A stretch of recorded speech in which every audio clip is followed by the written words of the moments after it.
Month 5 GLP-1 report, but this is going to be a little different because I want to talk a ton about running. So one of the questions that I've gotten a lot is that I was a runner, I do half marathons regularly and ran a marathon before I was on this medication. So what does that look like now? And honestly, that was one of the biggest concerns that I had starting this medication. How would it affect fueling? How would it affect my running? Would I feel better? Would I feel worse? Would I feel sick during a race? So if I seem a little slow, it is because I literally just ran the Disneyland half marathon weekend challenge this weekend. I'm filming this on a Monday. I ran a 10K on Saturday and a half marathon on Sunday. Yes, back to back. So I feel like now I can confidently report on what it is like to be on a GLP-1 and run a bunch of races or just one.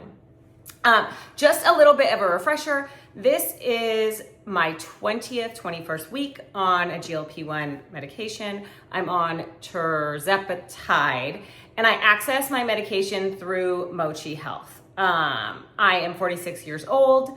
I do have a thyroid condition, and after speaking with my general practitioner, we did talk about me starting a GLP-1 because I was having some pretty serious chronic fatigue inflammation issues, but of course, it was not covered by insurance. So I have been accessing my medication through Mochi Health, which has been absolutely fabulous so far. I meet with an online provider, we go over numbers, etc. They call the prescription in, and then it arrives in the mail every 4 weeks. It has been a great experience for me so far. Highly recommend. So, okay, back to the race weekend. This weekend I felt like was a test because I was doing 2 races back to back. So the inflammation that I would normally feel after just one long run before being on this medication, I was a little worried it was going to come back. Here is the deal. Here are the things that I would want to know if I was on a GLP-1 medication or considering it and I was a runner. I ran on Saturday and Sunday.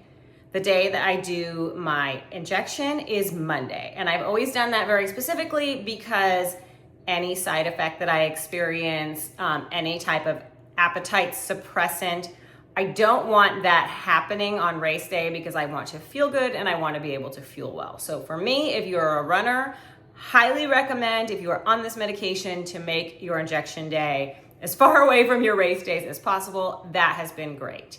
I felt completely fine. I've had very minimal side effects for quite some time now.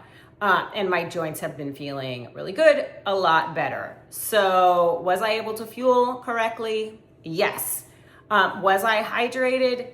Yes. Here is the wild thing. This was probably the best half marathon that I have ever run. Normally, I feel like I kind of hit a wall around mile 10. I did not feel that way at all. My joints felt great. I have regular muscle soreness today, but nothing more extreme than that. And I felt like I was able to fuel so well. I really stayed on my fueling schedule. Stomach felt great, 0 issues. This worked. So that is the main monthly update. If you're running races, highly recommend this schedule. It has definitely helped with the joint pain that I would feel after running before. That is essentially gone. I don't have any of that pain today, just normal muscle soreness. So I'm realizing now what a difference this has actually made.